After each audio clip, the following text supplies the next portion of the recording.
থাকবো। ভাইরা, আমি বক্তব্য আর দীর্ঘায়িত করব না, শুধু আপনাদেরকে জানান দিতে চাই জাকের পার্টি একটা সত্যের পতাকা, একটা কলঙ্কমুক্ত পার্টি। আচ্ছা, কলঙ্কমুক্ত পার্টি দরকার আছে কি নাই? আসেনি বাংলাদেশে?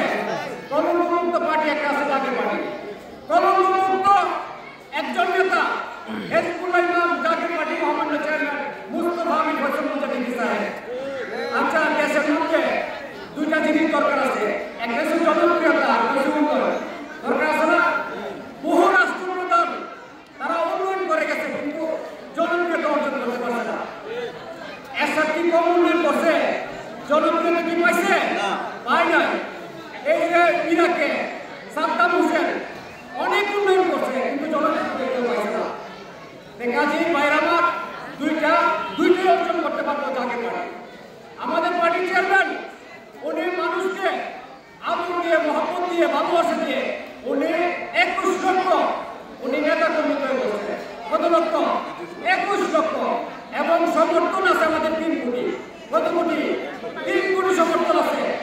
আমরা ইনশাল্লাহ সামনে ক্ষমতায় যাবো আপনাদের সমর্থন দিয়ে।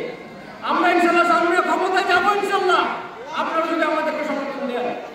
তো ভাইরা, আমাদের যে দুইটা জিনিস আছে, আমাদের একজন আছে মহব্বত, প্রেম, প্রীতি, ভালোবাসা দিয়ে মানুষকে জড়াই দিয়ে রাখা, আর দুজন আছে অর্থনীতিবিদ ডাক্তার সাহেব আমির হোসেন মুজাহিদি সাহেব।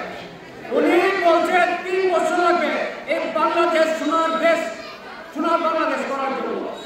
তিনি 3 বছরের মধ্যে সোনার দেশ বাংলাদেশ করবেন, তবে এর আগে সোনার মানুষ হবে।